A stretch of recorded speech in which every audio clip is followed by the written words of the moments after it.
अद्भुत महिमा श्री वृंदावन की। ब्रह्म वैवत पुराण में तो बहुत बड़ी महिमा वृंदावन की गाई। कहते भगवान गौलोक से इन तीन को लेकर के आए हैं, यमुना जी, श्री गिरिराज महाराज और श्री वृंदावन। इसलिए तीनों भगवान की लीला के साक्षी हैं। मंदिर तो बाद में राजकालीन समय में राजाओं ने मंदिरों का निर्माण कराया है।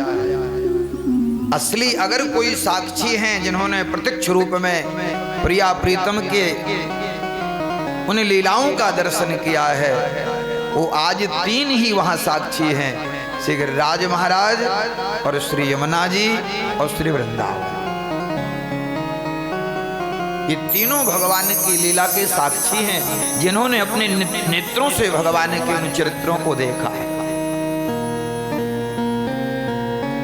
इसलिए जब भी जाओ तो इन तीनों को जरूर प्रणाम करो। वहां मंदिर तो बहुत बन गए, अब तो देखा देखी भी बहुत बन रहे, लेकिन भगवान की लीला के जो साक्षी हैं वो तो ये तीन ही।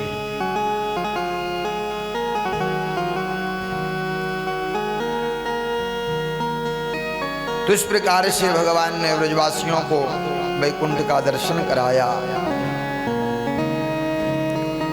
आगे सुखदेव जी वर्णन करते कि राजन, एकदा देव यात्रायां गोपालः जाति कौतिकः। परिच्छेद, एक बार शिवरात्रि का पर्व था और गोपालः जातु कौतिका। भगवान नंद बाबा, मैया यशोदा सभी ब्रजवासियों को लेकर देव यात्रा में गए अंबिका वन, मथुरा से दक्षिण दिशा में।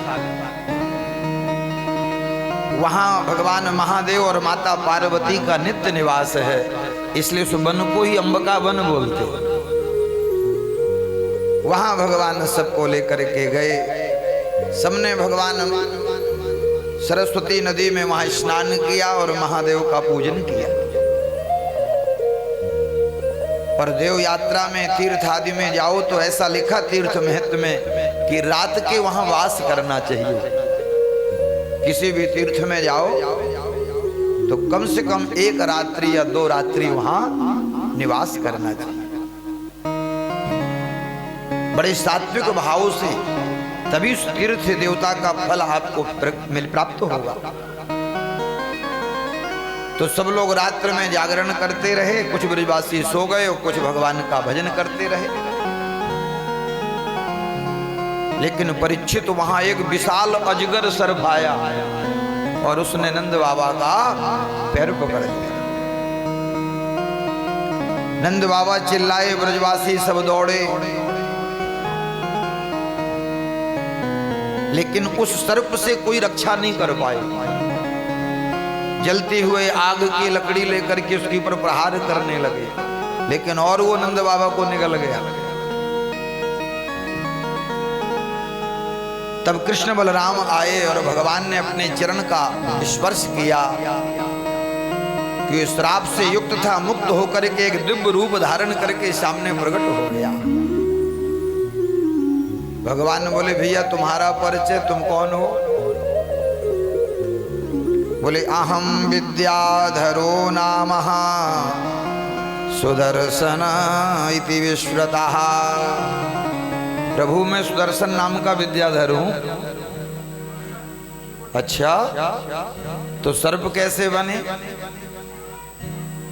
तो कहा, प्रभु मुझसे अपराध हुआ, मैं बहुत स्वरूपवान था, बहुत मेरे पास संपत्ति थी, और कल हमने निवेदन किया था, तीन से ही अहंकार आता है, स्वरूप से, धन से और प्रतिष्ठा से। इसलिए भगवान ये तीनों दें, लेकिन इनको बचाने की शक्ति कन्हैया जरूर दें। ये कह रहा मैं बहुत स्वरूपवान था, श्रिया संपन्न, और मेरे पास बहुत धन था। एक बार अंगरा ऋषि ब्राह्मण अंगरा ऋषि के वंश के ब्राह्मण वहां से निकले, तो मैं खड़ा होके मैंने उनको प्रणाम नहीं किया और देख करके उनका उपहास करने लगा। तो उन सब ऋषियों ने मुझे श्राप दिया कि अजगर सर्प की तरह पड़ा है, इसलिए जा तू अजगर सर्प बन। महाराज मैंने उन्होंने प्रार्थना की तो उन्होंने कहा कि अब देखो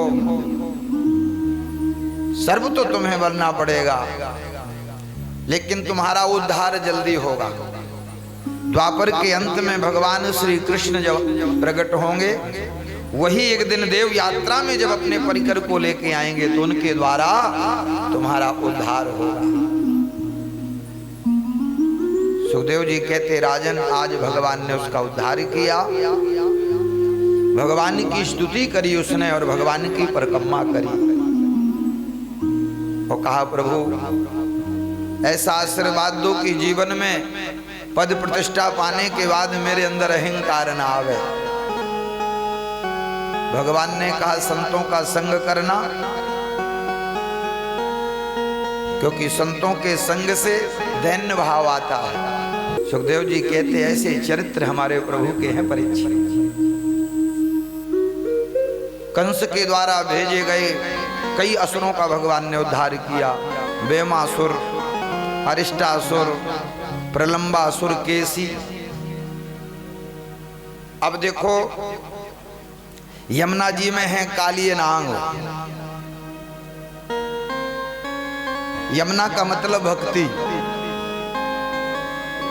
और काली क्या है? ये दंभ का रूप है, स्वरूप है। दंभ माने पाखंड, पाखंड निरतः घोरा। महापुरुषों ने तो पहले सावधान किया देवर्षि नारद आदि ने कि कलयुग में लोग भक्ति के माध्यम से भी पाखंड करेंगे।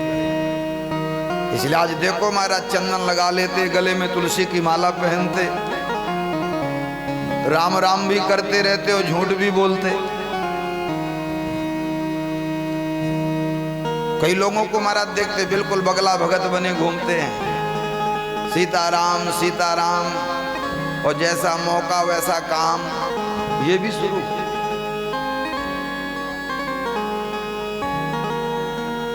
तो यमुना भक्ति है और भक्ति में आडंबर नहीं होना चाहिए, भक्ति में पाखंड नहीं होना चाहिए, क्योंकि पाखंड से भक्ति का जो स्वरूप है विकृत हो जाता है।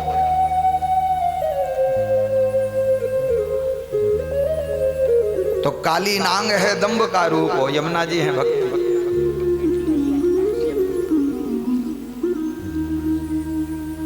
बहुत बहुत जय बोल वृंदावन बिहारी लाल की जय हो, कृष्ण कन्हैया लाल की जय हो, जय जय श्री राधे श्याम। तो तालवन एक जगह है ब्रज में, आप जब जाओगे तो जमुना जी के किनारे वांडीर वन, कुर्सी से आगे तालवन, तो वहां एक धैनुकासुर नाम का असुर रहता है और उस वन में वो किसी को आने नहीं देता। और वन में बहुत सुंदर सुंदर मधुर मधुर रस वाले फलों को देने वाले वृक्ष हैं।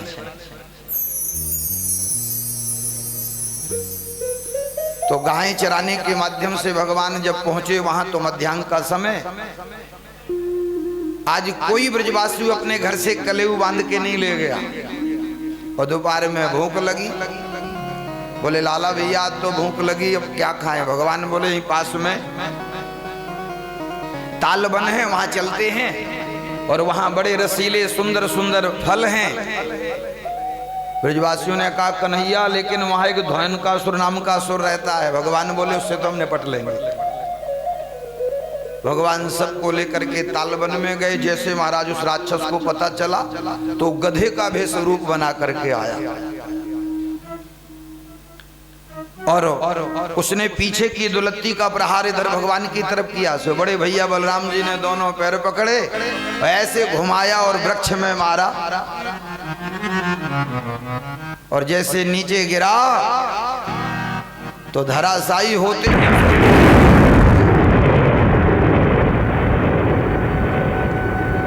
ब्रजवासियों ने जय जयकार करी दाऊ दयाल की। अब तो महाराज सबने खूब फल खाए और तोड़ तोड़ करके पोटरी बांध बांध के घर भी ले आए। लेकिन आज प्रभु ने एक परहास किया। घर में आकर के मैया से कहा, मैया आज दाऊ दादा ने बहुत बड़ा काम किया। अरे लाला कहा क्यों बता तो? बोले आज दाऊ दादा ने एक गधा मार दिया। जैसे मैया यशोदा ने सुना जोर से हंसी, बोले चौरे बलराम गधा मार तो डोले। अब तो महाराज जी बलराम जी के क्रोध का आपा। बोले लाला तू मेरी बदनामी करे, जा आज से हमारी तेरी कट्टी, कल तेरे साथ गैया चराने नहीं जाएंगे। और भगवान यही तो चाहते थे, क्योंकि काली का निग्रह करना है। कालिया नांग वो काली नांग है और बड़े भैया शेष नांग हैं। और भगवान ने कहा अगर ये साथ में रहे और कहीं इन्होंने बिरादरी वाले का पक्ष ले लिया तो सारा मामला गड़बड़ हो जाएगा ना। इसलिए देखो बलराम जी को नाराज कर दिया। मैया से कह दिया दाऊ दादा ने गधा मार दिया। अब मैया भी खूब प्रयास करे, चौरे बलराम गधा मार तो डोले। तो आज बलराम जी नाराज हैं, इसलिए कन्हैया के साथ नहीं गए और भगवान ब्रजवासियों को लेके आए। और आज भगवान ने एक लीला का माध्यम बनाया। श्री दामा की जो गेंद थी उसको भगवान ने फेंक दिया जमुना जी। अब श्री दामा ने हट कर ली, लाला मेरे को तो मेरी वही गेंद चाहिए। भगवान बोले ठीक है हम ले आएंगे। कदम में चढ़े, झम से झलांग लगाई, नीचे पहुंचे। यहां ब्रज में हाहाकार मच गया, कन्हैया यमुना में। जल के अंदर जाकर के भगवान ने तुरंत, जैसे नांग पत्नियों ने देखा तो पहले समझाया, अरे बालक भाग जा, अभी हमारे स्वामी सोए हुए हैं और अगर ये जाग जाएंगे तो तेरी खैर नहीं। भगवान ने बोले कोई बात नहीं, जगाओ तुम अपने स्वामी को।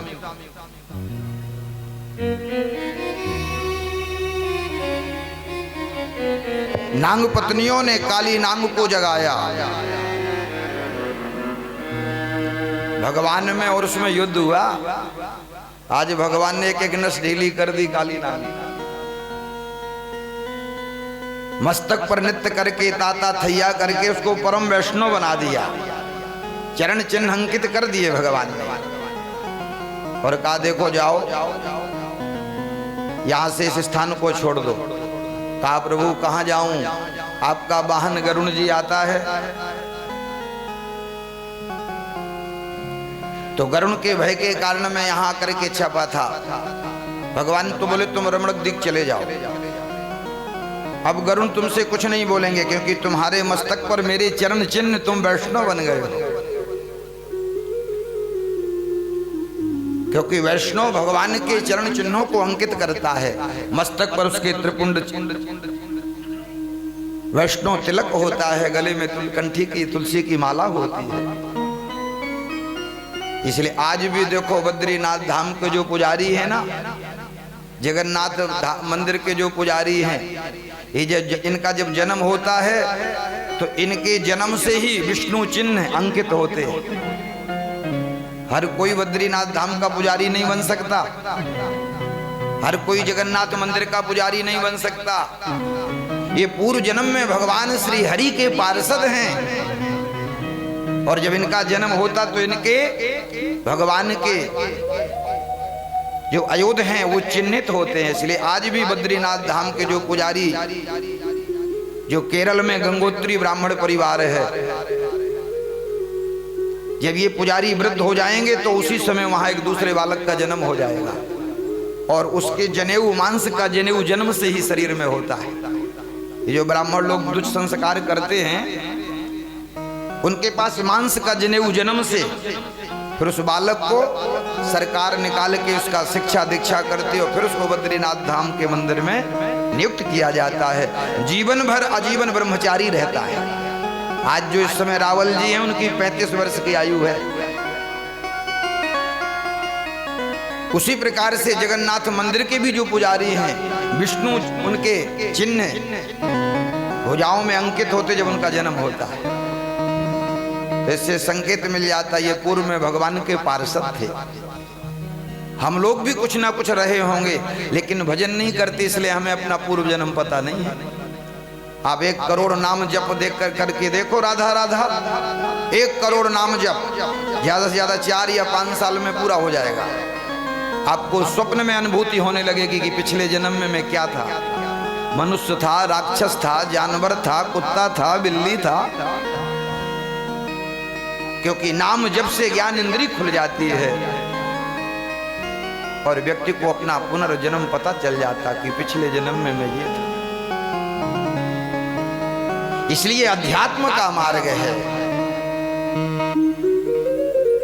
ये बिना साधन के, बिना भगवान की कृपा के इसको कोई जान नहीं सकता। आज ये ब्रजवासी सहज में भगवान को जान गए कि श्री कृष्ण कौन है, अनंत कोट ब्रह्मांड नायक के स्वामी है श्री कृष्ण। तो इस प्रकार से सुखदेव जी कहते भगवान के चरित्र हैं। बोलिए भक्त वत्सल भगवान की, कृष्ण कन्हैया लाल की हो।